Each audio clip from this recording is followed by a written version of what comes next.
Now, if our viewers and listeners like what UK Column is doing, please join us, become a member. We can only do what we do with your financial support, and a huge thank you to everybody who is contributing to the UK Column to keep us going. We want to grow, so if you can, do join us and take out that monthly subscription. Please share the material. Fortunately, at the moment, we're still not able to use Facebook, but the other platforms are still there. And if you can share our material, it helps. You can also help us by buying something from the UK Column shop. So if you haven't had a visit to that online, please do. Yes, sorry. Interview coming up tomorrow. Mike. Yes, so this is an interview with Edward Bartlett from the United States. He's talking to Charles about his fight against neo-Marxist ideologies, which have spawned the gender transition movement. So this is involving an organization called Stop Abusive and Violent Environments, otherwise known as SAVE. So join Charles at 1 p.m. for that tomorrow. Yeah, brilliant.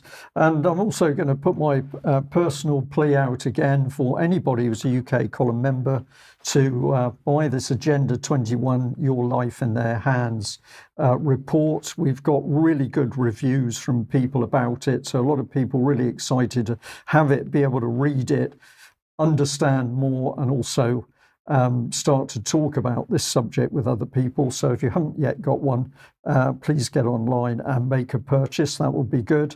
And also get that date of Saturday, the 19th of October, 2024 in your diary for UK Column, really live. Yes, really live. And that'll be at a location in Bristol. Details of the venue will be with you in due course. So that's live, in person live, as opposed to virtually live. So anyway, let's move over to Eric Pickles. He's been in South America, in Buenos Aires, a few days ago. And this was the 30th anniversary of Hezbollah suicide bomber murdering 86 people at AMIA Jewish Center, and that was marked by emergency sirens, he says, at that time. But what was he actually doing there? Well, they were creating a set of global guidelines for countering anti-Semitism, because Eric Pickles, Tory, is the United Kingdom's Special Envoy for Post-Holocaust Issues. So he was there on behalf of the UK. This is what he had to say. Congratulations to Argentina and the US. I'm delighted that the global guidelines for countering anti-Semitism were one of the first documents the UK's new government endorsed. This is not just a responsibility for government. Civil society has an important role to play, and these guidelines will be crucial in addressing the ongoing scourge of anti-Semitism. So we will link to the document in the show notes if you'd like to go and read the full text of it. But that's what Eric Pickles has been up to. In the meantime, the Board of Deputies of British Jews has been complaining about artworks which are apparently anti-Semitic. So this is all about the Royal Academy, which is running an exhibition of young artists.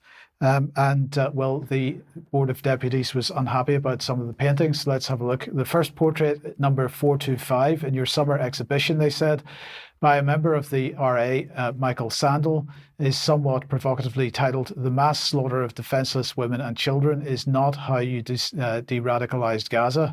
It features a faceless pilot in an aircraft with a Star of David insignia front and center and background of bodies and burial shrouds.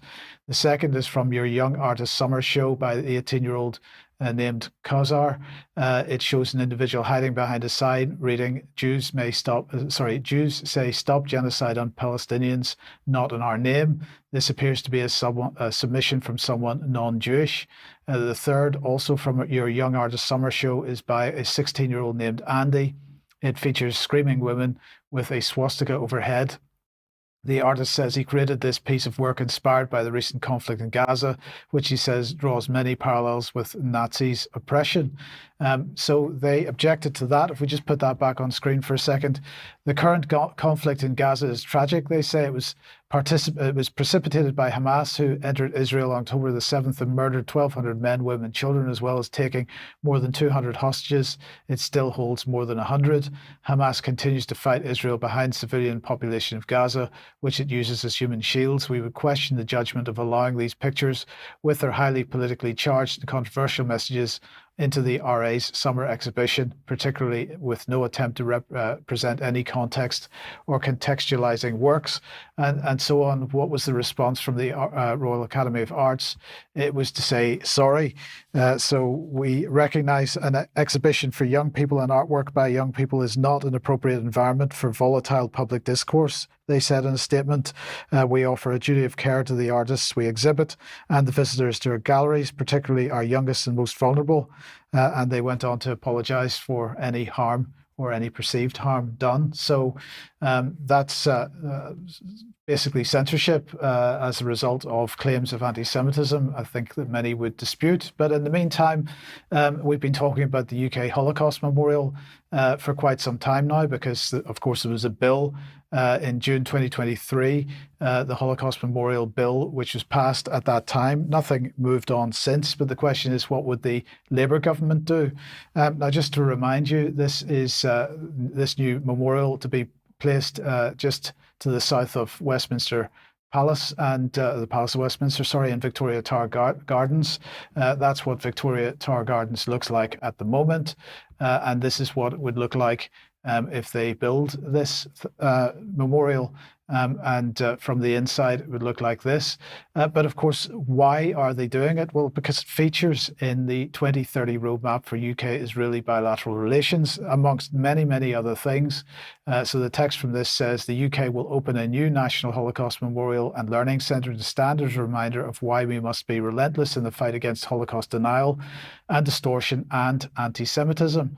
And so that's where we are with that. The Labour Party has now decided to move ahead with it, and basically any claim from Starmer that there's going to be significant change once again seems to be not quite correct. No, that's true. And as you were delivering that, Mike, I was thinking about Eric Pickles there. Of course, he was community minister in Cameron's day, and Pickles described himself as looking like an unlikely revolutionary, but the revolution starts here, he said very confidently. So was big society the revolution to take over society? And if it was, then we can say that obviously the anti-Semitic lobby is going to be given a complete controlling hand in that new society. And I think there's a lot of questions that need to be asked here. I also think that there's a lot of people in the Christian community that need to start thinking very carefully about what they're starting to see happen.